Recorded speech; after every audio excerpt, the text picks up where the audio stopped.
de Romanos capítulo 5, verso 2. Le damos lectura en la versión Reina Valera en esta vez, y lo hacemos de la bendición del Padre, del Hijo y del Espíritu Santo. Amén. Dice así: por quien también tenemos entrada por la fe a esta gracia, en la cual estamos firmes y nos gloriamos en la esperanza de la gloria de Dios. Amén a su palabra. Bendito sea el Señor. La palabra del Señor. Yo quiero en este tiempo, hermanos, más allá de que tratamos de concientizarnos de lo que es la gracia del Señor, de lo que Cristo hizo en la cruz, porque eso es la buena noticia, ese es el verdadero evangelio del Señor. Todos los discípulos murieron por causa del evangelio del Señor Jesucristo. Pablo fue uno de los precursores que dice que él tuvo que pagar con su vida, y él estaba dispuesto, mientras viviera, a proclamar las buenas nuevas, o la buena noticia, o el evangelio del Señor Jesucristo. Para nosotros, Reina Valera, la versión Reina Valera, dice que es el evangelio. Y evangelio significa buenas noticias en griego, o sea, la palabra evangelión. Y era muy común, era una palabra muy usada en ese tiempo para dar una buena nueva, una buena esperanza, o comentar algo bueno que estaba pasando. Se decía: tengo un evangelión. Y el Señor Jesucristo decide nombrar a la buena noticia, o al evangelio de Cristo, lo que Él vino a hacer. Le puso o lo denominó evangelio, que es buena noticia. Ahora, una buena noticia que se nos puede dar no es precisamente que Dios es justo y que Él está airado con los pecadores. Una buena noticia no es que el Señor es justo y nadie puede acercarse a Él, sino es por medio de la santidad y la justicia. Eso es algo que al pecador lo deja fuera de toda esperanza. Eso es algo que al hombre, a la mujer, realmente lo descalifica para poder llegar a Dios. Pero la buena noticia es que el Señor procuró todos los medios para que un Dios santo e inaccesible tuviéramos la entrada, como dice en la palabra del Señor en Romanos 5, capítulo 5, verso 2. Yo en este tiempo me he propuesto dar bases bíblicas a la gracia del Señor, a explicar lo que es con base bíblica, para que nosotros entendamos y no solamente sea quizás una emoción, algo que nos gusta y como una nueva corriente, una nueva ola. No, es la palabra de Dios. Es el evangelio de Cristo. Por eso digo, Pablo predicó el evangelio del Señor Jesucristo, y realmente nadie tenía esta buena noticia. Nadie la tenía. Solo Cristo, cuando Él decide, después de la alimentación de los 5,000, dice que después de eso, cuando Jesús le pregunta a sus discípulos y les dice: ¿quién dice la gente que soy yo? Y ellos le dijeron: dicen que tú eres un profeta, o dicen que tú eres uno de los grandes, de los antiguos. Y el Señor le dijo: ¿y ustedes quién dicen que soy yo? ¿Quién creen o quién piensan ustedes que soy yo? Y Pedro le dijo: tú eres el Cristo, el Hijo del Dios viviente. Y Jesús dice: estaba realmente decepcionado el Señor, porque la gente, Israel, su pueblo elegido, no lo había reconocido. Él vino a traer el evangelio del reino a Israel. Israel no lo pudo ver más que al hijo de un carpintero. Ellos no pudieron, incluso sus propios paisanos de Nazaret, no pudieron ver nada en él. A la vez dice la Biblia que hasta no pudo hacer milagros o no quiso hacer milagros el Señor por causa de su incredulidad. La palabra del Señor dice que entonces realmente él explota cuando los fariseos dijeron: este echa afuera a los demonios por Belcebú, príncipe de los demonios. Y dice la palabra que el Señor Jesucristo les dijo a los hombres: les será perdonado cualquier palabra ofensiva o blasfemia que digan contra el Padre y también contra el Hijo, pero no se les será perdonado lo que hablen contra el Espíritu Santo, porque Él hacía los milagros por el Espíritu Santo y ellos lo atribuyeron a Satanás y a los demonios. Entonces el Señor dice: no se les será perdonado ni en esta vida ni en la próxima. No hay esperanza para que el que blasfema contra el Espíritu Santo. O sea, atribuir la obra del Señor a los demonios, a un espíritu de error, atribuir a lo que Dios está haciendo y decirlo, esos están todos endemoniados. Ojo con eso. Porque esos fariseos cayeron bajo esa maldición. Y el Señor les dijo: no se les será perdonado. Hay que tener mucho temor del Señor, de hablar y de largar palabras sin saber, sin escudriñar las Escrituras, sin entender. Esto fue lo que colmó la copa de la paciencia del Señor Jesucristo. Entonces le dijo: ¿quién dice la gente que soy yo? No es que él no sabía, sino le quiso preguntar a sus discípulos. Y ellos dijeron: dicen que eres uno de los grandes profetas que vinieron de la antigüedad. O sea que no se habían dado cuenta que él era el Mesías enviado a Israel, a las ovejas perdidas de la casa de Israel. Y el Señor le dice: ¿y ustedes, que son mis discípulos, mis íntimos, quién dicen que soy yo? ¿Qué piensan de mí? Tú eres el Cristo, le dijo Pedro. Y el Señor se gozó por ellos y le dice: esto no te lo reveló, Pedro, sangre ni carne, sino mi Padre que está en los cielos.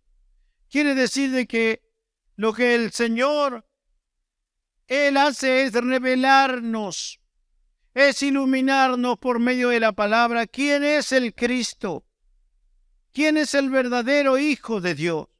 Y es lo que estamos tratando de hacer en este tiempo. Que entendamos, hermanos, que los que estamos en este lugar, no digamos sí porque el Señor nos ha perdonado por su gracia, pero no tenemos una base escritural. Cualquiera, mire que los fariseos de aquel tiempo se encargaban todo el tiempo de molestar a Pablo y a los apóstoles, diciéndole que ese hombre que había caminado por Jerusalén, que venía de Nazaret. En Israel era muy común decir que ese era un falso profeta, era alguien que se había levantado, revolucionado, pero que Pilato le había dado término por mano de los romanos y que los principales sacerdotes lo habían entregado y había muerto y se terminó todo.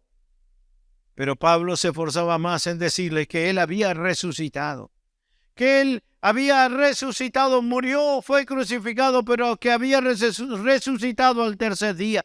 Pedro dice: todos lo vimos, nosotros lo vimos resucitado. Entonces ese espíritu fariseo y religioso se encargó de llevar a Cristo a la cruz. Ellos pensaban que lo hacían crucificar, pero era plan de Dios para que nosotros entráramos en su gracia. Vuelvo a decir, en esa oportunidad que el Señor les pregunta: ¿quién dicen que soy yo? Y Pedro le contesta: tú eres el Cristo. Les recomendó muy severamente: a nadie más digan esto. Listo, muchachos, en otras palabras, parafraseando, se terminó acá. No hablen más del Evangelio del Reino por ahora, sino que ahora comienza una nueva etapa. Y les comenzó a decir que era necesario que padeciera que muriera en manos, dice, de los gentiles, y que fuera crucificado y que fuera sepultado, pero resucitaría al tercer día. Eso comienza a decirle el Señor.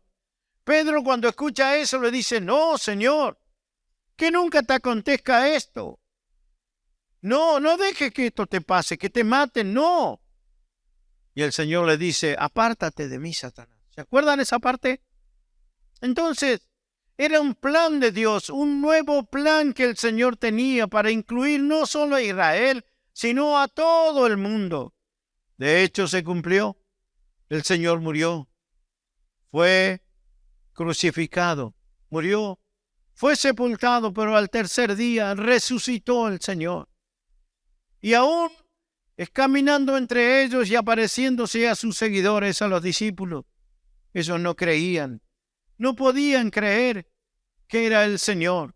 Algunos decían: al Señor hemos visto. Las mujeres dijeron: porque el Señor resucitó y estuvimos hablando con Él. Y no creyeron. El Señor dice su palabra en Mateo 28, 19, les dice que los reprende por su incredulidad, porque no le creyeron a los que habían dicho que Él estaba resucitado. O sea que esta gracia que tenía que prender en sus seguidores, en los discípulos, en los apóstoles, no la creyeron. Al principio no creyeron, les costó creer. Cuando vieron con sus ojos, Tomás dijo: Dios mío, Señor mío y Dios mío, y se arrodilló a sus pies. Y el Señor le dijo: Tomás, porque me viste, creíste. Mas bienaventurado los que no vieron y creyeron, los que creen en todo esto que hizo el Señor. Ahora, ¿se acuerda que decíamos el sábado pasado que hay 6 motivos en la palabra del Señor para anclarnos a esta fe, a la gracia del Señor? Y una vez que lo entendamos, nadie nos podrá mover de este evangelio de la gracia. Y esa es mi intención, hermano. No solamente que cantemos y declaremos con todo nuestro corazón y sintamos realmente la presencia del Señor en nuestra vida al pensar que Él murió por nosotros, sino también que tengamos una base bíblica. Es mi intención y es mi responsabilidad. Yo les dije la vez pasada, lo primero que dice Romanos es que por medio de Cristo tenemos paz por la fe. ¿Pero por qué tenemos paz? La Biblia dice que necesitábamos ser reconciliados con el Padre. Nadie puede ser reconciliado. Alguien que no esté en armonía. Alguien que no esté tal vez en franca oposición. Dios realmente, Él estaba de espalda al pecador. Pero el Señor fue el puente. Ese es el mensaje de la gracia. Lo que hizo Cristo para reconciliarnos con el Padre. Ahora dice la palabra en 2 Corintios capítulo 5, verso 20, que nosotros recibimos de Cristo este ministerio. Así que somos embajadores de Cristo. Dice, Dios hace su llamado por medio de ¿quién? De nosotros. Hablamos en nombre de Cristo cuando le rogamos: vuélvanse a Dios. Tenemos el ministerio de la reconciliación de los hombres. O sea, es nuestra obligación reconciliar a los hombres con Dios, como nosotros hemos sido reconciliados. Esto es el mensaje de la gracia, el primer eslabón que nos ata al Señor, que estamos en paz, que en nuestro corazón hay paz. Y cuando hay paz, ¿sabe qué quiere decir? Que no hay deudas pendientes con el Señor. Que no tenemos cosas tal vez las cuales debamos. Mire, la Biblia, si alguien le dice que su salvación no es eterna, que usted puede perder su salvación, le está diciendo que lo que hizo Cristo en el pasado, en la cruz, no sirvió. No alcanzó para que usted fuera salvo. Pero no solo eso, le dice que lo que está haciendo hoy el Señor tampoco sirve, porque dice que Él es nuestro sumo sacerdote y Él intercede por nosotros todo el tiempo. Entonces tampoco sirve lo que hace el Señor. Todos los días nos equivocamos, todos los días cometemos errores, pero porque tenemos un sumo sacerdote, dice que se compadece de nosotros porque Él fue tentado en todo, pero sin pecado. Pero Él conoce nuestras debilidades y Él se vistió de un cuerpo humano, siendo el Dios eterno, el Hijo de Dios, semejante al Altísimo, tomó un cuerpo humano y vino a este mundo y caminó entre los hombres y murió. Dios no puede morir, pero Él en su humanidad murió por todos nosotros. Hermanos, y no solamente eso, dice que volviendo Él a la diestra de Dios, subiendo a la majestad de las alturas, dice la Biblia, Él podía haber recuperado su cuerpo que tenía como el Padre. Sin embargo, ¿sabe qué dice la Biblia? Que Él quiso conservar este cuerpo humano. Él quiso conservar esta carne y estos huesos. Y dice la Biblia que aún tiene las heridas, dice, en sus manos, en sus pies y en su costado, que fueron las señales de que estuvo aquí en la tierra y la evidencia que Él caminó entre los hombres y lo hirieron, mas Él resucitó. Ese cuerpo no se borraron esas heridas. Y está sentado a la diestra de Dios. No hay nadie en todo el universo aparte de nosotros que tenga este cuerpo de materia que tenemos nosotros. Pero el Señor subió y conserva ese cuerpo. Si alguien quisiera salvar a las hormigas de un hormiguero y tuviera el poder de convertirse en una hormiga para vivir entre ellas y comunicarse y decirle el peligro que están corriendo y lograra salvarla. Pero después le dirían, bueno, recupera tu cuerpo. No te quedes de hormiga. Pero Él quiere tanto y ama tanto a las hormigas que quedó con su cuerpo de hormiga. Y alguien dice, pero qué desperdicio tan grande. ¿Por qué? Porque los amó tanto. No solo murió por ellos, sino conservó la identidad de los hombres. Y Él está sentado al lado del Padre, que Dios es espíritu y Padre de espíritus, pero hay un hombre sentado al lado que usted lo puede tocar, que usted lo puede abrazar, y Él conservó ese cuerpo por amor a nosotros. Dice Efesios capítulo 2, verso 6, que Él está sentado a la diestra del Padre con este cuerpo, y el Señor le dijo, siéntate a mi diestra. O sea que Él nos espera. Dice que cuando Él venga, Él fue a preparar un lugar para nosotros. ¿Por qué es necesario que nosotros tengamos un lugar especial? Porque este cuerpo humano necesita de muchas cosas. Y todos dicen, no tendremos necesidad, sin embargo, en el cielo comeremos, participaremos de banquetes, nos sentaremos a la mesa del Señor. ¿No ha leído eso usted? ¿Qué es lo que va a hacer el Señor? Dice que lo primero que haremos será compartir el pan y el fruto de la vid, porque dice, no volveré a beber de esta copa hasta que lo beba de nuevo con ustedes en el reino de mi Padre.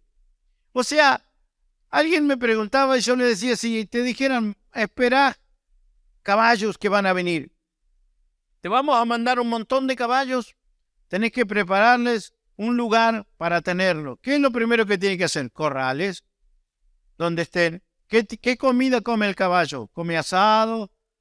¿Come helado? ¿Qué come? Pastura. Entonces tiene que pensar qué es lo que comen, de qué se alimentan, toman agua, dónde descansan, cómo duermen, qué tengo. Entonces usted prepararía el hábitat de ese animal para que poder recibirlo y tenerlos a todos. Jesús dijo en San Juan capítulo 14, verso 2, si creen en Dios, crean también en mí, porque voy a la casa de mi Padre En el hogar de mi Padre hay lugar para más que suficiente. Si no fuera así, ¿acaso les habría dicho que voy a prepararles un lugar? El ser humano nunca estuvo en el cielo, pero el Señor está preparando un habitar, casas, mansiones, calles, dice la Biblia, por donde caminemos. Hay jardines, hay de todo. Hay árboles, hay colinas, montañas, valles, hay de todo. Y allí fue a prepararlo Él. ¿Para quién? Para nosotros. Los espíritus no necesitan eso, nosotros lo necesitamos. Y el Señor fue a acondicionar un lugar, dice, que ojo no vio, ni subió en corazón de un hombre. Quiere decir, nadie se ha podido imaginar las bellezas que Él tiene para nosotros.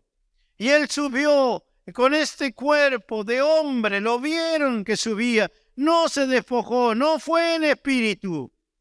Fue en este cuerpo de carne y huesos que Él subió. Y allí nos espera. Y dice la Biblia que Él se levantará y Él mismo nos servirá. O sea, somos sus huéspedes. Y Él será el anfitrión. Pero es tanta la alegría que Él mismo nos servirá. No serán los ángeles. Ellos han preparado esa ciudad celestial. Pero el que nos va a servir cuando lleguemos a ese lugar, dice que es el mismo Señor Jesús. O sea, yo los invito y los estoy esperando. Ahora, la palabra del Señor dice que esta esperanza es la esperanza de la gloria eterna para todos nosotros. Ahora, leíamos que Él nos reconcilió con el Padre. Y ahora dice el verso 2, el segundo eslabón, fíjese, apréndalo porque usted es lo que usted tiene que tener grabado en su corazón. Primero, ¿qué dijimos? Que Él nos reconcilió y estamos en paz con el Padre por medio de Cristo. ¿Por qué? Porque Él pagó el precio que nosotros teníamos, la deuda que teníamos con el Padre. Entonces, ¿cómo no vamos a creer en esta gracia? No tenemos deuda, estamos en paz. Segundo, ¿por quién también tenemos entrada? Entrada, hermanos. Pareciera poca cosa y no. ¿Sabe qué dice la Biblia en el libro de Éxodo, en el capítulo 19, verso 17? Moisés llevó a la multitud fuera del campamento. ¿Esto qué pasó? Cuando ellos cruzan el Mar Rojo y llegan hasta el Sinaí, allí el Señor les va a entregar sus leyes y se va a presentar por primera vez delante del pueblo de Israel. Dice que lo que Él hizo fue glorioso, espectacular, tremendo, pero a la vez terrorífico para la gente, porque se espantó y tuvieron miedo. Nunca habían visto un espectáculo de tal magnitud. Dice, Moisés llevó a la multitud fuera del campamento para encontrarse con Dios. Y todos se pararon al pie de la montaña. El monte Sinaí estaba totalmente cubierto de humo, porque el Señor había descendido sobre él en forma de fuego. Nubes de humo subían al cielo, como el humo que sale de un horno de ladrillos. Y todo el monte, ¿qué pasaba? Se sacudía violentamente, o sea que eso se sacudía para todos lados. Pero era una montaña. Si usted viera el monte Sinaí, no es un montecito. Parece una cordillera, los que conocemos, el sur. Una cordillera tremenda. Así es el monte Sinaí, es tremendo, grandísimo. Y sigue él, a medida que el sonido del cuerno de carnero se hacía cada vez más fuerte. Este era un sonido que venía del monte, del mismo Dios, una trompeta. Y a la vez que iba subiendo el volumen, dice, Moisés hablaba y Dios le respondía con voz de trueno. El Señor descendió sobre la cumbre del monte Sinaí y llamó a Moisés a la cima. Así que Moisés subió al monte. Entonces el Señor le dijo a Moisés, baja de nuevo y advierte al pueblo que no traspase los límites para ver al Señor, porque quien lo haga morirá. Incluso los sacerdotes que se acercan al Señor con regularidad deben purificarse para que el Señor no arremeta contra ellos y los destruya. Pero Señor, protestó Moisés, la gente no puede subir al monte Sinaí. Tú ya nos lo advertiste. Me dijiste, marca un límite alrededor del monte para que quede apartado como santo. Pero el Señor dijo, baja ahora y trae a Aarón cuando vuelvas. Mientras tanto, no permitas que los sacerdotes ni el pueblo traspasen el límite para acercarse al Señor. De lo contrario, Él arremeterá contra ellos y los destruirá. Entonces Moisés descendió a donde estaba el pueblo y les dijo lo que el Señor había dicho. Amén. Esto significa que la primera vez que se aparece el Señor a Israel, les pone un límite: no se acerquen. No se acerquen. Y dice la palabra que también en una oportunidad, en Números capítulo 26, verso 61, 2 hijos de Aarón. Solamente dice la palabra que Aarón, su padre, se le estaba permitido entrar a la presencia del Señor en el tabernáculo, pero una vez al año, nada más. Los sacerdotes no podían acercarse. Mire, para desarmar la tienda, porque ellos la desarmaban y seguían camino y la tenían que armar los sacerdotes. Dice que primero iban los sacerdotes y entraban, pero tenían que purificarse, cubrir el arca, cubrir la menorá, el candelabro de los 7 brazos y cubrir todos los objetos del lugar santísimo. Los tenían que tapar para que el hombre o cualquier persona no mirara, ni siquiera podían mirar ese objeto. No podían poner sus ojos porque morirían. Dice la palabra que ellos tenían que tapar, y luego que tapaban venían los otros sacerdotes y desarmaban el tabernáculo. Y luego que desarmaban podían venir los levitas y sacar las estacas y desarmar. No podía cualquiera llegar y tapar, vamos a agarrar este teclado y lo llevamos. No, era un orden para entrar, no se podía entrar. Y Israel lo sabía. Un día 2 hijos de Aarón estaban bebiendo en su tienda y se emborracharon. Entonces vio el que está fuera de sí, dice, borracho. Un hermano le dijo al otro, vamos a ofrecer incienso al Señor. Vamos, dice, agarra tu incensario. Y lo tomaron.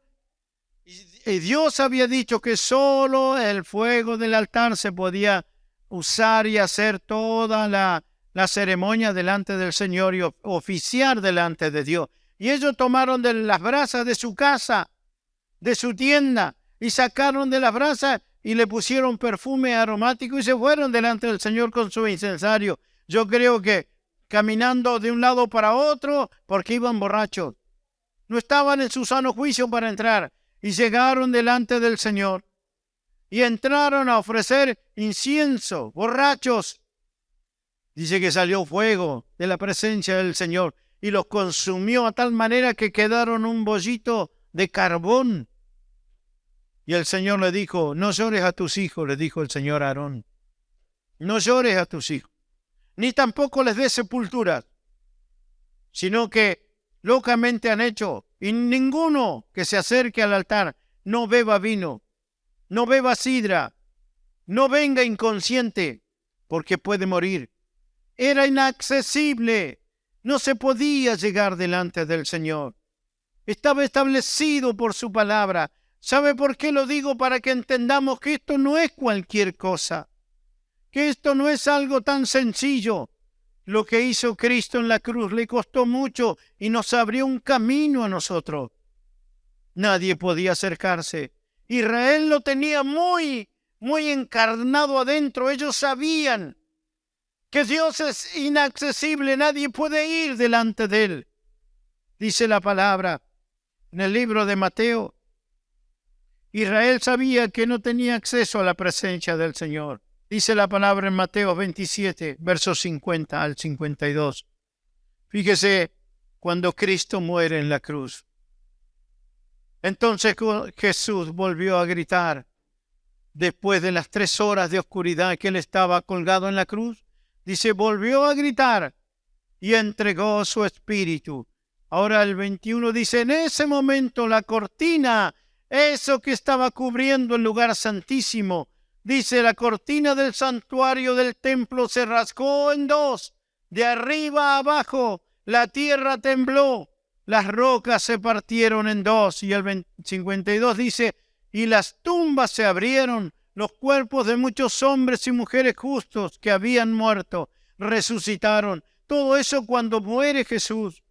Pero el detalle importante es que se rasgó toda ese velo, ese cortinado que impedía que solo el sumo sacerdote podía entrar atrás. De pronto dice que el sumo sacerdote se raja las vestiduras como en un asombro y en algo tan grande ver que se raja el velo del lugar santísimo y que todo queda descubierto. Nadie podía mirar ahí. Sin embargo, ahora miró y nada pasó.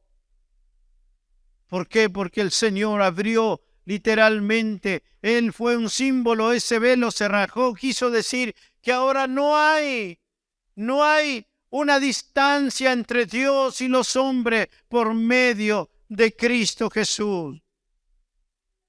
Dios siempre fue estrictamente inaccesible, pero ahora dice la Biblia en Efesios capítulo 2, 18 y 19, ahora todos podemos tener acceso al Padre por medio del mismo Espíritu Santo, gracias a lo que Cristo hizo por nosotros.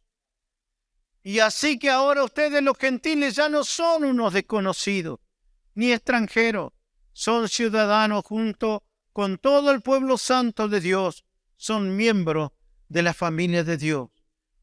Esto Israel no lo puede entender. Aún hoy no lo pueden entender, que nosotros podamos ir y orar en el nombre de Jesús y que Dios nos escucha. Eso no lo pueden entender, no les entra en la cabeza al judío, al israelita. No entiende, ellos van por medio de sacrificios, por medio de ciertos rituales. Aún la Torá la tienen bajo un vidrio y para tomar eso es toda una reverencia. Pero nosotros, dice la palabra que nosotros ahora tenemos acceso. Y dice la Biblia también en el libro de Efesios 3:12. Leímos 2:18, ahora Efesios 3:12. Dice, gracias a Cristo. ¿Y a qué cosa? Y a nuestra fe en Él podemos entrar en la presencia de Dios con toda libertad y confianza. O sea, ¿cuál es el segundo eslabón de la gracia del Señor? Primero, que Él nos reconcilió. Segundo, que tenemos entrada.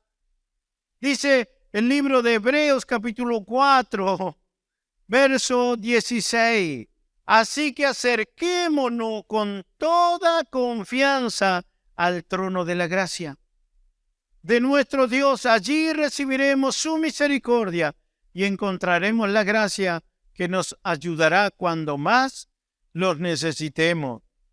Eso se podía entrar una sola vez al año y no cualquiera. Los hombres sabían que no podían acercarse al trono de Dios, las mujeres tampoco. Las mujeres tenían un recinto. Hasta ahí pueden llegar hasta el día de hoy. Dice, los gentiles también está el patio o el atrio de los gentiles. No podían pasar de ahí bajo pena de muerte. Si un gentil pasaba, tenía que ser ejecutado por las leyes de Israel. Tampoco los sacerdotes, había ciertos límites donde no podían pasar en el templo. Solamente el sumo sacerdote, una sola persona, y no cualquier día, una sola vez al año. Esa era la forma de llegar a Dios. Pero ahora dice la palabra que ahora por medio de la fe nos podemos acercar con confianza. Miren lo que dice Hebreos capítulo 10, verso 19 al 24. Y esto realmente tiene que cimentar esta palabra que dice Romanos 5:2. Así que, amados hermanos, podemos entrar, ¿ve? Tenemos entrada en esta gracia y somos firmes, es firme. No, la gracia no podemos entrar y salir, sino que nuestra entrada es firme. No es que salimos y entramos. La gracia entramos una sola vez y para siempre. Y no hay nada que nos pueda separar de Cristo. Así que, amados hermanos, podemos entrar con valentía. ¿En qué lugar? ¿Dónde entraba quién? Solo el sumo sacerdote. Con valentía en el lugar santísimo. A nadie se le hubiera cruzado jamás entrar a ese lugar. Ni siquiera al sumo sacerdote, si no era el día señalado. Si no tenía una purificación, si no tenía una santificación especial. Pero así que, amados hermanos, podemos entrar con valentía en el lugar santísimo del cielo por causa de ¿qué? De la sangre de Cristo.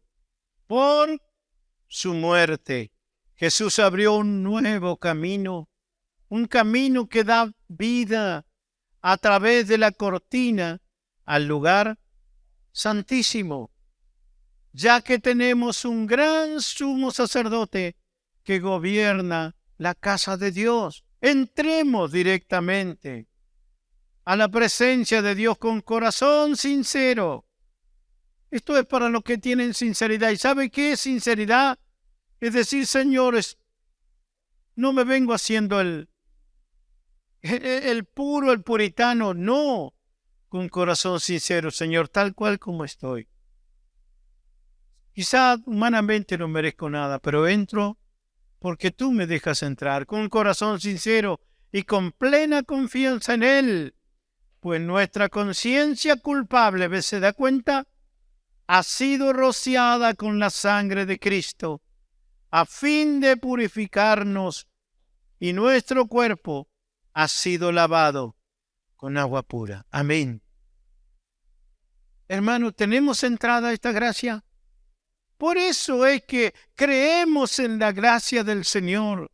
No es un invento nuestro que sus pecados son perdonados, que usted puede cambiar de vida, que usted su salvación es eterna. ¿Y eterna sabe cuánto dura? Algo eterno. ¿Cuánto dura? Por siempre. Dice la palabra que el que cree es perdonado, es salvo. Mas el que no cree ya ha sido condenado o está condenado, continúa condenado. Solo entramos por la fe, por creer en esta gracia.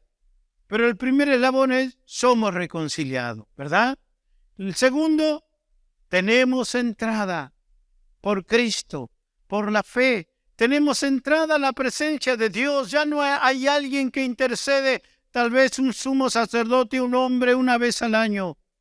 Ahora, todos los días, las 24 horas, como dicen hoy, 24/7, tenemos entrada al mismo trono de la gracia de Dios para hallar oportuno socorro. Usted no puede estar pasando una necesidad, una dificultad y de pronto dice, qué lástima, no es miércoles para poder ir al trono, sino necesito en cualquier momento, a la 1, a las 2, a las 3 de la mañana, en cualquier lugar, en el campo, en la ciudad, donde esté. Pues tenemos 24/7 por el Señor para entrar a la misma presencia de Dios. Y esto entramos una vez cuando creímos y aceptamos a Cristo en nuestro corazón, cuando entendemos lo que Él hizo por nosotros. ¿Lo entendemos todos? Mire, esto es lo que nosotros necesitamos compartirle a la gente. Porque si no, el mundo se está perdiendo. Los religiosos están ganando esta batalla. El hombre se esfuerza, el hombre religioso se esfuerza por justificar de que usted se va a perder, que lo que Cristo hizo no alcanza, que no depende de Dios, sino del hombre. O sea, pone la salvación al centro de la salvación, es el hombre, no Cristo. Porque no es por lo que hizo Cristo, sino que nosotros tenemos que portarnos bien para salvarnos. Una canción dice, para que ganes tu salvación, Cristo hizo todo. Él logró todo. dice que yo por la fe entro en esta gracia. Puedo entrar en la gracia. ¿Y cómo terminaba ese versículo que leímos? Romanos capítulo 5, verso 2. ¿Cómo termina? Porque ahí hay un eslabón, el primero. El segundo eslabón está en el 2. ¿Lo ponemos en Reina Valera? Fíjese, por quien también tenemos entrada por la fe a esta gracia, el segundo eslabón, de la cual estamos firmes. Y ese es el tercero, y nos gloriamos en la esperanza de la gloria de Dios. ¿Qué significa eso? Nos gloriamos en la esperanza que un día nos vamos con el Señor. Que no hay nada que me deje acá. Nos vamos con Cristo. Eso es lo que siempre me atormentó. Pero ahora dice, ese es el tercer eslabón. Él hizo todo esto y yo me glorío en la esperanza de la gloria de Dios. Que yo voy a estar en su gloria. Que caminaré por esas calles de oro. Que estaré en esas habitaciones eternas que Él ha preparado para mí. Que si hoy me muriera, me voy con el Señor. Entonces esa es la tercer eslabón que me ata a Cristo y a esta gracia, la esperanza de gloria. La gloria es mi esperanza, me ata al cuerpo de Cristo, por eso lo alabo. Como decía el coordinador hace un momento, lo que es la gloria de Dios, que Él ha compartido con nosotros.